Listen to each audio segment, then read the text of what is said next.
कि जल ही जीवन है, इसे जान लो और मान लो। कि जल ही जीवन है, इसे जान लो और मान लो। तरस रहे हैं कुछ लोग आज भी एक बूंद के लिए, कि तरस रहे हैं कुछ लोग आज भी एक एक बूंद के लिए। अपने बच्चों को नहीं तड़पने देंगे ऐसी परेशानी से।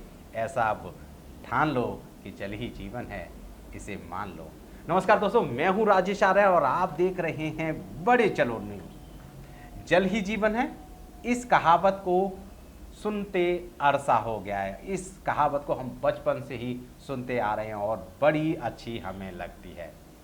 और हम सब ये सुनकर आज यहाँ तक पहुँच गए हैं कि जल की जो समस्या है वो ख़त्म होते नहीं बन रही है। जल ही जीवन पर हमने बहुत सारे लेख लिखे हैं, पढ़े हैं, सुने हैं। समय समय पर खबरें भी आती रहती हैं कि दुनिया में सबसे बड़ा संकट पानी का ही है। हम सबको खाने, कमाने और घूमने और एंटरटेनमेंट के चक्कर में ये भूल जाते हैं कि खाने के बगैर काम चल सकता है, खाने के बगैर एक दो दिन जिया जा सकता है, भूखा रहा जा सकता है, लेकिन पानी के बगैर कुछ घंटे भी नहीं रहा जा सकता। इसलिए हम सबको अपना ध्यान इस तरफ खींचना होगा, क्योंकि सिर्फ भारत में ही नहीं, अब पूरी दुनिया में पानी का संकट आ गया है। बात करें दुनिया के सबसे विकासशील और अमीर देश अमेरिका की, तो वहाँ भी सूखे जैसे हालात बन गए हैं। ड्रॉट मॉनिटर की रिपोर्ट के अनुसार अमेरिका के दक्षिण पश्चिमी इलाके में लगभग 98%, जी हाँ 98% क्षेत्रों में सूखे जैसे हालात हो गए हैं। अमेरिका के ज़्यादातर जलाशयों में जल स्तर न्यूनतम से भी कम है, अर्थात वहाँ के जो तालाब हैं, वहाँ की जो नदियाँ हैं, वहाँ का जितना पानी होना चाहिए उससे भी वहाँ पर पानी कम हो गया है। यदि बात करें पूरी दुनिया की, तो लगभग 400 करोड़ लोग पूरी दुनिया में एक महीने तक पानी के संकट से जूझते रहते हैं, पानी के संकट से परेशान रहते हैं। 12 महीनों में से 11 महीने ही वो नॉर्मल ज़िंदगी जी पाते हैं। पानी की वजह से एक महीना उनकी ज़िंदगी में उथल पुथल मचा रहता है। और लगभग 200 करोड़ लोग ऐसे देशों में रहते हैं जहां पर पानी की आपूर्ति असंतुलित है, अर्थात जहां पर पानी सही से नहीं मिल पाता है, कभी मिलता है कहीं नहीं मिलता है, या अच्छा नहीं मिलता है, जिसकी वजह से वो हमेशा ही परेशान रहते हैं। और ये भी अनुमान लगाया जा रहा है कि 2030 तक लगभग 70 करोड़ लोग पानी की वजह से विस्थापित हो जाएंगे। विस्थापित होने से मतलब ये है कि उन्हें पानी नहीं मिलेगा, उन्हें अपनी जगह छोड़नी पड़ेगी, उन्हें अपनी ज़मीन बेचनी पड़ेगी, जायदाद बेचनी पड़ेगी। क्यों? क्योंकि उनकी पानी की समस्या है। और याद रखिए, जब समस्या के द्वारा भाग रहे होते हैं तो उन ज़मीन जायदादों की कीमत कौड़ी के भाव हो जाती है। अर्थात अगर आपके क्षेत्र में ऐसा हो जाता है कि पानी नहीं होता तो आपकी संपत्तियां जीरो हो जाएंगी।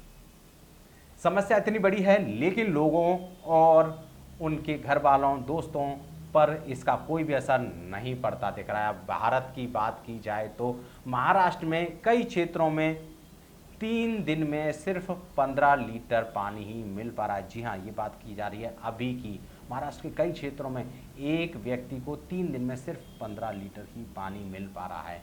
कई क्षेत्रों में जल संकट 50 साल का रिकॉर्ड तोड़ता दिख रहा है। जी हाँ, जो समस्या 50 साल से पानी की वजह से नहीं हुई थी वो अब दिख रही हैं। अगर बात की जाए जम्मू कश्मीर के लोगों को पानी में चिलचिलाती धूप में खड़ा होना पड़ रहा है, पानी लेने के लिए लाइन लगानी पड़ रही है, पानी के लिए उन्हें बहुत बहुत इंतज़ार करना पड़ रहा है। और बात करें राजस्थान, जो हमेशा से पानी के लिए परेशान रहा है, वहाँ सरकार पानी की आपूर्ति ट्रेन से करा रही है।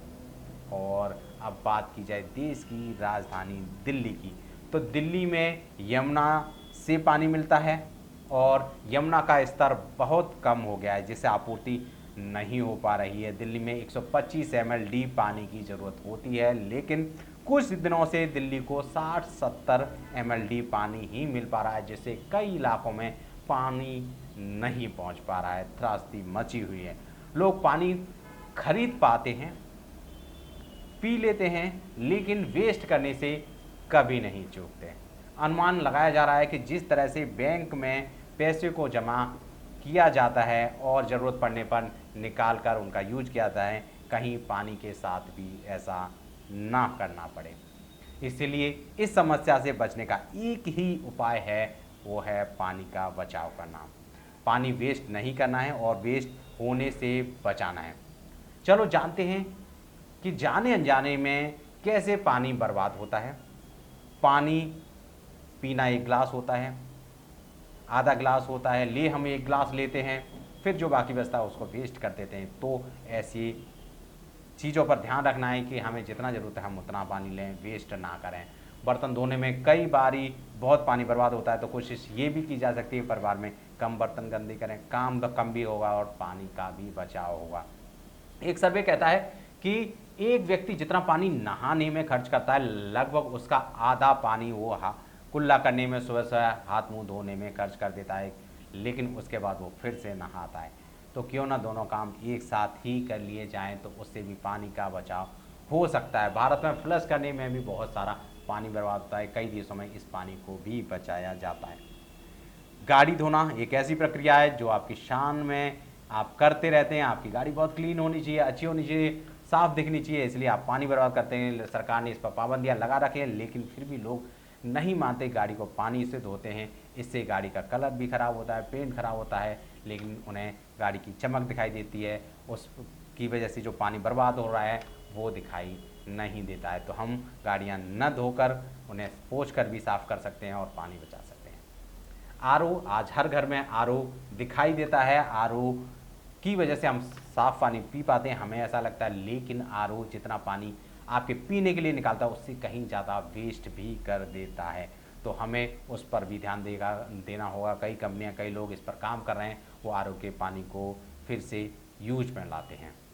कई बार पानी की टंकियों से ओवरफ्लो हो रहा होता है, तो आपको ओवरफ्लो होने से बचाना होगा।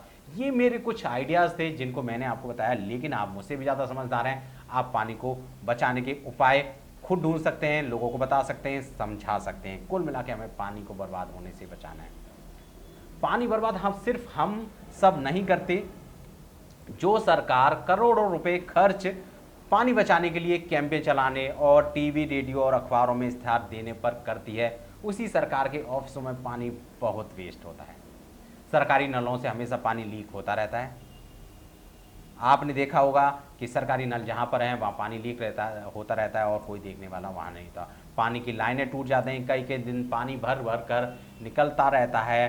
ट्रेनों में पानी लीक होता है, ट्रेनों में जो पानी की टूटियाँ होती हैं वहाँ पानी लीक होता है। जल बोर्डों में पानी की सप्लाई करने वाले टैंकरों से पानी छलकता रहता है, उनकी टूटियाँ भी लीक होती रहती हैं। क्या सरकार के पास ऐसे लोग नहीं हैं जो इसकी देखरेख कर सकें? जब ये सवाल सरकार से पूछा जाता है तो सरकार कहती है हाँ हैं, बहुत सारे लोग हैं, लेकिन वो कहाँ हैं, क्या करते हैं, उनके होते हुए पानी कैसे बर्बाद होता रहता है, इसका जवाब सरकार को देना ही होगा। क्योंकि यदि आपके घर में कूलर होता है, उसमें थोड़ा सा पानी रह जाता है जिसकी वजह से वहाँ मच्छर हो जाते हैं, आपकी छत पर थोड़ा सा पानी जमा हो जाता है, मच्छर हो जाता है, तो आपके घर में एक व्यक्ति आता है जो आपके घर आपका इस चीज़ की छानबीन करता है और चालान काट कर चला जाता है। लेकिन जब यही नल सरकारी दफ्तरों के खुले रहते हैं तो वहाँ कोई चेकिंग के लिए नहीं जाता, उसको जल्दी से कोई ठीक नहीं करता। तो क्या सिर्फ चालान आम जनता के ही कटने चाहिए? आप ट्रैफिक लाइट पे जा रहे होते, गलती से लाइट में चूक हो जाती तो आपको चोरों की तरह पकड़ लिया जाता, तभी आपका चालान काट दिया था, आपसे पैसे वसूल कर लिए जाते हैं। लेकिन वही रोड, वही लाइट जब खराब हो रही होती है तो उसे कोई ठीक करने वाला नहीं होता। वही रोड जिस पर आपका एक्सीडेंट हो जाता है गड्ढे की वजह से, तो आपकी जान चली जाती है, तो भी सरकार उसकी तरफ नहीं देखती है और उनको नहीं ठीक कराती है। तो क्या सिर्फ आम आदमी के चालान होने चाहिए, सरकार के नहीं चालान? सरकार के नुमाइंदे जिनकी जिम्मेवारियां हैं कि वो सड़क को देखें, पानी बर्बाद हो रहा है उसको देखें, और अगर ऐसा वो नहीं देख पाते, हल्की सी चूक होती है तो उनका भी चालान होना चाहिए। मैं कल ही देख पा रहा था कि एक नाली, एक जो घर में पानी आता है उसका पाइप टूटा हुआ था और 3 दिन से लगातार टूटा हुआ था। सुबह शाम जब पानी आ रहा था तो पूरा रोड पे वो पानी भरा था। वो 3 दिन में हजारों लीटर पानी बर्बाद हुआ। अब 3 दिन बाद उसको ठीक तो किया गया, लेकिन 3 दिन बाद अगर ऐसे ही एक रेड लाइट पे 3 दिन के लिए छोड़ दिया जाए तो कितने चालान हो जाएंगे। उन सबसे वो चालान वसूल लेंगे, किसी से कैमरे के थ्रू, किसी में पुलिस वाले घर में भेज के, किसी का पीछा करके, लेकिन सरकार का यहाँ कोई चालान नहीं होता। ऐसे में हम सबको जागरूक होना पड़ेगा कि कम से कम पानी के लिए तो हम जागरूक हो जाएं। पानी के लिए तो हम सरकार को भी बोलें, कहें और पानी के जो समस्या है उसको दूर कराएं। अब आपने देखा होगा कि पानी हमारे लिए नहीं बचा है, हमारी अगली पीढ़ियों के लिए नहीं बचा है। ऐसे में हम लोग क्या करें कि हमारे जो बच्चे हैं वो पानी के लिए ना तरसें। इसका एक ही इलाज है, वो इलाज है कि हम पानी का बचाव करें। बचाव हम करें, हमारे दोस्त करें, हमारे परिवार के लोग करें, और सरकारी लोगों से भी हम इसको कराएं, क्योंकि सरकार के कान पर जूं नहीं रेंगती है और वहाँ पानी बहता रहता है, वेस्ट होता रहता है। तो अगर हमें लगता है कि सरकारी लोग पानी वेस्ट कर रहे हैं तो हम उनके खिलाफ़ भी जा सकते हैं, उनकी कंप्लेंट कर सकते हैं, या उन्हें समझा सकते हैं, या उन्हें बता सकते हैं कि यहाँ पानी वेस्ट हो रहा है। तो उससे भी हमारे देश का पानी बचेगा। पानी जीवन है, जल ही जीवन है, ये पहले से सुनते आ रहे हैं, आज समस्या बन के सामने खड़ा है। इसको हम और आप मिलके सुलझा सकते हैं, ठीक कर सकते हैं, और इस पर अपनी कोशिश ज़रूर करें।